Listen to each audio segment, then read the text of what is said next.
ನಮಸ್ಕಾರ, ಆರ್ ಅಡಿಗೆ ಮನೆಗೆ ಸ್ವಾಗತ. ನಮ್ಮ ಚಾನೆಲ್ ಅಲ್ಲಿ ಅವರೆಕಾಯಿ ಸಾಂಬಾರು, ಇತ್ತಗಬೇಳೆ ಸಾಂಬಾರು ಹೇಗ್ ಮಾಡೋದು ಅಂತ ನೋಡಿದೀರಾ. ಇವತ್ತು ಒಂದು ಹೊಸ ತರ ಅವರೆಕಾಯಿ ಸಾಂಬಾರು ಹೇಗ್ ಮಾಡೋದು ಅಂತ ತೋರಿಸ್ಕೊಡ್ತಾ ಇದೀನಿ. ಇದಕ್ಕೆ ಹಾಕಿರೋ ಪದಾರ್ಥಗಳೇ ಬೇರೆ. ಈ ವಿಡಿಯೋನ ಸ್ಕಿಪ್ ಮಾಡದೆ ಸ್ಟೆಪ್ ಬೈ ಸ್ಟೆಪ್ ನೋಡಿ. ಬನ್ನಿ ಹೇಗ್ ಮಾಡೋದು ನೋಡೋಣ. ನಮ್ಮ ಚಾನೆಲ್ನ ಫಸ್ಟ್ ಟೈಮ್ ನೋಡ್ತಾ ಇರೋರು ಸಬ್ಸ್ಕ್ರೈಬ್ ಮಾಡೋದು ಮರಿಬೇಡಿ. ಲೈಕ್ ಮಾಡಿ, ಶೇರ್ ಮಾಡಿ, ಕಮೆಂಟ್ ಮಾಡೋದಂತೂ ಮರಿಲೇಬೇಡಿ. ಈಗ ಅವರೆಕಾಯಿ ಬೇಯಿಸ್ಕೊಳಕ್ ಇಟ್ಕೊಳ್ಳೋಣ. ನಾನು 1/4 kg ಅವರೆಕಾಯಿ ತಗೊಂಡಿದ್ದೀನಿ. ಇದು ಮುಳುಗಷ್ಟು ನೀರು ಹಾಕೊಂತಾ ಇದ್ದೀನಿ. ಸ್ವಲ್ಪ ಅವರೆಕಾಯಿ ಉಪ್ಪಿಡಿಯೋದಕ್ಕೆ ಸ್ವಲ್ಪ ಉಪ್ಪು ಹಾಕೊಂತಾ ಇದ್ದೀನಿ. 2 ವಿಜಿಲ್ ಕುದಿಸ್ಕೊಳ್ಳೋಣ. ಇವಾಗ ಮಸಾಲೆ ಪದಾರ್ಥಗಳೆಲ್ಲ ಒಂದೊಂದಾಗಿ ಹುರ್ಕೊಂಡ್ಬಿಡೋಣ. 1 ಟೇಬಲ್ ಸ್ಪೂನ್ ಜೀರಿಗೆ ತಗೊಂಡಿದ್ದೀನಿ. ಇದು ಚಿಟ ಚಿಟ ಅನ್ಬೇಕು, ಕಪ್ಪಾಗಬಾರ್ದು. ಸ್ವಲ್ಪ ಕೆಂಪಗಂದ್ರೆ ಸಾಕು. ನೋಡಿ, ಇವಾಗ ಚಿಟ ಚಿಟ ಅಂತ ಇದೆ, ಸಾಕು.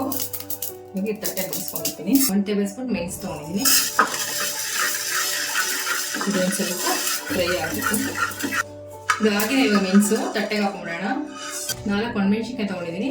ಇದಕ್ಕೆ ಒಂದು ಚೂರೇ ಎಣ್ಣೆ ಹಾಕೋಬೇಕು, ಒಂದು ಅರ್ಧ ಟೇಬಲ್ ಸ್ಪೂನ್ ಅಷ್ಟು. ಇದು ಆಗಿದೆ. ತಟ್ಟೆಗೆ ಹಾಕೊಂಡ್ಬಿಡೋಣ. ಒಂದು ಈರುಳ್ಳಿ ಸಣ್ಣ ಕಟ್ ಮಾಡ್ಕೊಂಡಿದ್ದೀನಿ, ಇದನ್ನು ಹುರ್ಕೋಬೇಕು. ಈರುಳ್ಳಿನ ಹುರ್ದ್ಬಿಟ್ಟಾದ್ರೂ ಹಾಕೋಬಹುದು, ಇಲ್ಲಾಂದ್ರೆ ಸುಟ್ಬಿಟ್ಟಾದ್ರೂ ಹಾಕೋಬಹುದು, ಚೆನ್ನಾಗಿರುತ್ತೆ ಟೇಸ್ಟು. ಇವಾಗ ಆಗಿದೆ. ಇದು ತಟ್ಟೆಗೆ ಬಗ್ಗಿಸ್ಕೊಂತ ಇದೀನಿ. ಇದು ಒಣಕೊಬ್ಬರಿ, ಅದನ್ನ ಒಂಚೂರು ಹುರ್ಬಿಟ್ಟು ಹಾಕೋಬೇಕು. 1-2 ಟೇಬಲ್ ಸ್ಪೂನ್ ತಗೊಂಡಿದ್ದೀನಿ ನಾನು. ಸುಟ್ಬಿಟ್ಟು ಅದಾದ್ರೂ ಹಾಕೋಬಹುದು, ಇಲ್ಲಾಂದ್ರೆ ಹುರ್ಕೊಂಡಾದ್ರೂ ಹಾಕೋಬಹುದು. ನಾನು ಹುರ್ಕೊಂಡು ಹಾಕೊಂತ ಇದೀನಿ. ಸಾಕು, ಆಗಿದೆ. ಇದು ತಟ್ಟೆಗೆ ಹಾಕೊಂತ ಇದೀನಿ.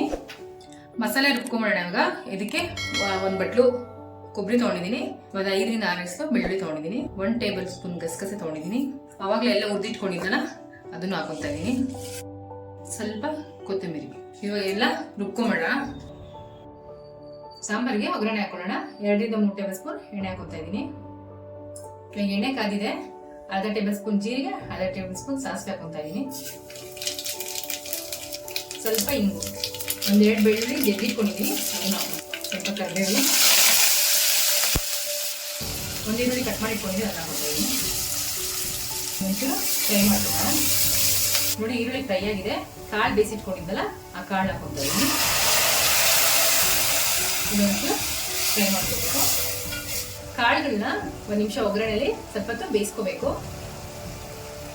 ಇದು ಬೆಂದಿರೋದು ಸಾಕು. ಇವಾಗ ರುಬ್ಬಿಟ್ಕೊಂಡಿದ್ವಲ್ಲ ಮಸಾಲೆನ ಹಾಕೊತಾ ಇದ್ದೀನಿ. ಇದನ್ನ ನೀಟಾಗಿ ಒಂದು ಸ್ವಲ್ಪ ಮಿಕ್ಸ್ ಮಾಡ್ಕೊಳ್ಳೋಣ. ಕಾಳು ಬೇಯಿಸಿರೋ ನೀರಿತ್ತಲ್ಲ, ಅದನ್ನೇ ಗಟ್ಟಿ ಇದೆ ಇವಾಗ ಸಾಂಬಾರು, ಅದನ್ನೇ ಹಾಕೊತಾ ಇದ್ದೀನಿ ಇದಕ್ಕೆ. ನೋಡಿ, ಇನ್ನೂ ಗಟ್ಟಿ ಇದೆ, ಇನ್ನೊಂದು ಸ್ವಲ್ಪ ಹಾಕೊಂತ ಇದೀನಿ. ಕುದಿ ಬರಬೇಕು. ಒಂದು ತಟ್ಟೆ ಮುಚ್ಬಿಡೋಣ. ತಟ್ಟೆ ಮುಚ್ಬಿಟ್ಟು ಹಸಿ ಮಸಾಲೆ ವಾಸನೆ ಹೋಗೋವರೆಗೂ ಕುದಿಸ್ಕೋಬೇಕು. ಒಂದು 5 ನಿಮಿಷ ಕುದಿಸ್ಕೊಳ್ಳಿ. ಹಸಿ ವಾಸನೆ ಹೋಗೋವರೆಗೂ ಸಾಂಬಾರ್ ಕುದ್ದಿದೆ. ಇವಾಗ ಕೊತ್ತಂಬರಿ ಸೊಪ್ಪು ಹಾಕೊಂಡು ಸ್ಟವ್ ಆಫ್ ಮಾಡ್ಕೊಂಡ್ಬಿಡೋಣ.